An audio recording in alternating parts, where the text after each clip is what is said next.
सबक वेबसाइट के मुताबिक उन्होंने कहा कि ताजिर इंतहाई एराज़ा कीमत पर गैर मेयारी शहद खरीदते हैं और उसे महंगे दामों फरोख्त करते हैं। उन्होंने कहा कि मार्केट में आम तौर पर जो शहद मौजूद है उसकी कीमत खरीद 30 रियाल किलो भी नहीं, जबकि इससे कई गुना ज्यादा कीमत पर फरोख्त किया जाता है।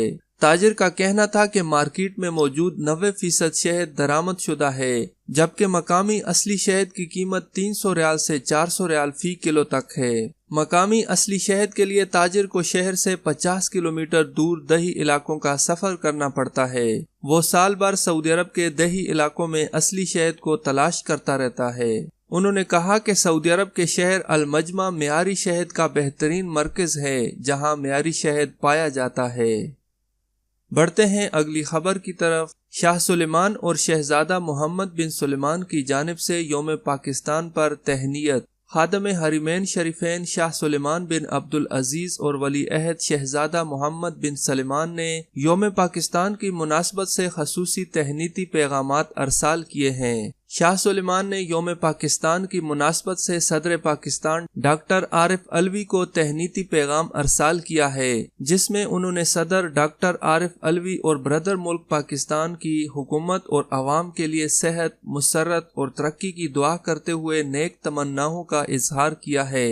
इसी तरह सऊदी वली अहद व वजीर दिफा शहजादा मोहम्मद बिन सलमान ने भी इस मौके पर सदर पाकिस्तान के नाम अपना तहनीती पैगाम अरसाल किया है। शहजादा मोहम्मद बिन सलमान ने नेक तमन्नाओं का इजहार करते हुए कहा है कि दुआ है कि ब्रदर मुल्क पाकिस्तान की हुकूमत और आवाम तरक्की की मजीद मनाजिल तय करेंगे। बढ़ते हैं अगली खबर की तरफ। वजारत इस्लामी अमवार के तफ्तीशी दौरे, मजीद 4 मसाजिद बंद। सऊदी वजारत इस्लामी अमवार ने सऊदी अरब के 3 इलाकों में 4 नमाजियों के कोरोना वायरस में मुब्तला होने पर 4 मसाजिद आर्जी तौर पर बंद की हैं। वजारत इस्लामी अमवार के मुताबिक गुज़श्ता 43 दिनों के दौरान 336 मसाजिद बंद की गई हैं। इनमें से 326 मसाजिद सैनिटाइजिंग और सेहत व सलामती के इंतजामात मुकम्मल होने पर बहाल की गई हैं। वजारत इस्लामी अमवार ने अपनी रिपोर्ट में बताया कि 1.8 हज़ार मसाजिद में वबा से बचाव के इक़दामात के हवाले से लापरवाही बरती गई है।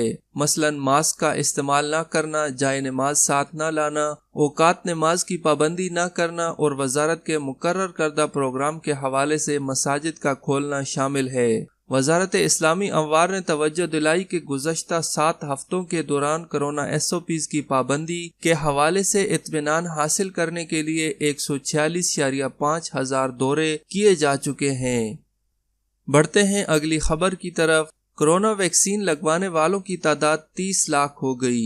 सऊदी अरब में अब तक 30 लाख अफराद को कोरोना वैक्सीन लगाई जा चुकी है। सऊदी वजारत सेहत ने कहा है कि ये तादाद हफ्ते तक की है, जो 500 से ज्यादा वैक्सीन मराकज के जरिए दी गई है। वजारत सेहत ने तमाम शहरियों और मुकीम गैर मुल्कियों को हदायत की है कि वो कोरोना वैक्सीन के हसूल के लिए सेहती ऐप पर अपना इंदराज कराएं। वजारत ने वाज़ेह किया है कि कोरोना के सरगर्म और तशवीशनाक केसेस में काबिल जिक्र इजाफा देखा जा रहा है।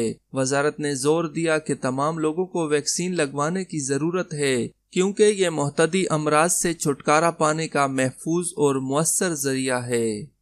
दोस्तों, अगर सऊदी इंटरनेशनल फ्लाइट्स की बात करें तो इस मुतालिक अभी सऊदी गवर्नमेंट की तरफ से कोई नई अपडेट नहीं आई, लेकिन जो दोस्त अखबाब इंडिया पाकिस्तान अपने मुल्क छुट्टी पर गए हुए हैं और अगर उनका आना इस वक्त बहुत ज़रूरी है तो वो लोग दूसरे मुल्कों से आ सकते हैं। जैसे इंडिया वाले भाई बांग्लादेश या नेपाल से होकर आ सकते हैं और पाकिस्तान वाले भाई अफगानिस्तान या मालदीव या किसी भी जो हमारे करीब कोई मुल्क है जहां वो आसानी से जा सकते हैं, वहां पर 14 दिन क्वारंटाइन करके आप लोग PCR टेस्ट करा के सऊदी अरब आ सकते हैं। सऊदी अरब में आने का अब यही एक तरीका है जो कि एक लंबा प्रोसीजर है, लेकिन आ सकते हैं क्योंकि काफ़ी दोस्त और लोग इस तरह आए हैं। ये जितने भी मुल्क हैं इन सब में इंडिया पाकिस्तान के लिए ऑन अराइवल वीज़े हैं, यानी जब आप लोग एयरपोर्ट पर इंटर होंगे तो वहां से आप लोगों का वीज़ा स्टैंप होगा, जिनमें बांग्लादेश, अफगानिस्तान, श्रीलंका, मालदीव, नेपाल वगैरह शामिल हैं।